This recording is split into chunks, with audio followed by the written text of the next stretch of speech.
ചേലക്കരയിലെ ചെക്കന്മാരൊക്കെ ഇപ്പൊ ക്ലാസ് ആട്ടാ.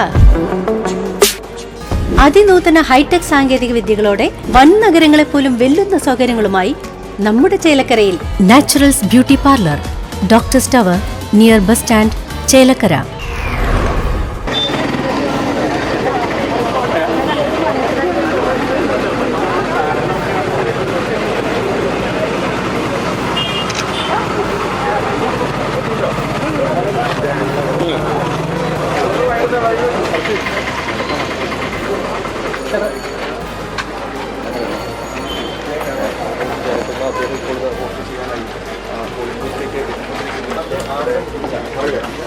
ലേറ്റിട്ടോ തീരെ ടാർപ്പായി നിരോധിക്കണം.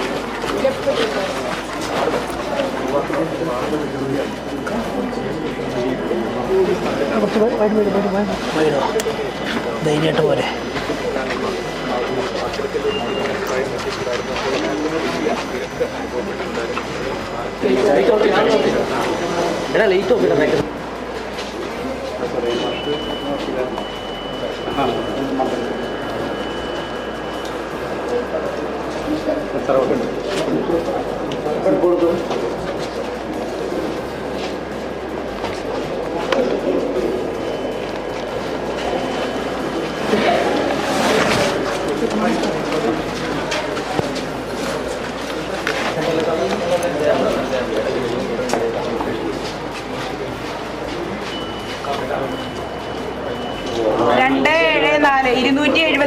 രാധാകൃഷ്ണൻ.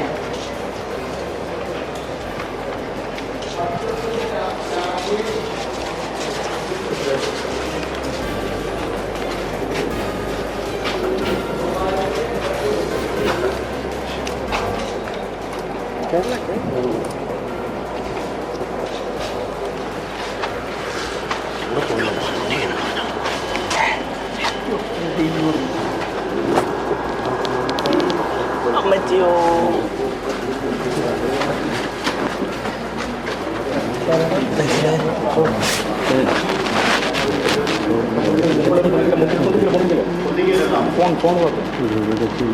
ചേട്ടാ കുറച്ച് പൈസന് കുറച്ച്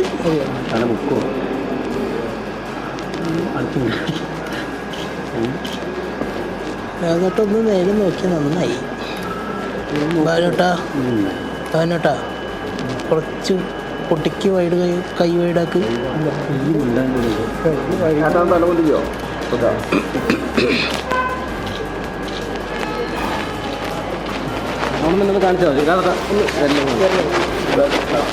എല്ലാ സ്ഥലത്തും നടക്കുന്നത് പൊതുവെ LDF അനുകൂലമായിട്ടുള്ളൊരു തിരഞ്ഞെടുപ്പായിരിക്കും ഈ തിരഞ്ഞെടുപ്പ്. പൊതുവെ അങ്ങനെയുള്ള ട്രെൻഡാണ് കാണുന്നത്. ഇപ്പോൾ ഈ ആലത്തൂർ മണ്ഡലത്തിലും വലിയ രീതിയിലുള്ള പോളിംഗ് നടക്കുന്നുണ്ട്.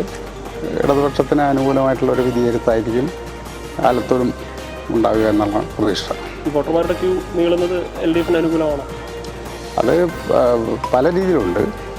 ഇടതുപക്ഷത്തിന് നല്ലപോലെ ആളുകൾ പ്രാവശ്യം വോട്ട് ചെയ്യും. അതുകൊണ്ട് തന്നെ പോളിംഗ് കൂടുന്നതുകൊണ്ട് ഇടതുപക്ഷത്തിന് നഷ്ടം ഉണ്ടാവില്ല, വലിയ മുന്നേറ്റമാണ് ഉണ്ടാവുക.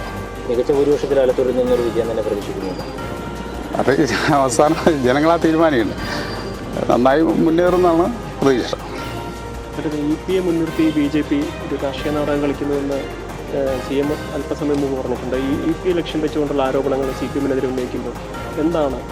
ഞാനിപ്പോൾ അതുമായിട്ട് ബന്ധപ്പെട്ട് ഞാൻ ശ്രദ്ധിച്ചില്ല.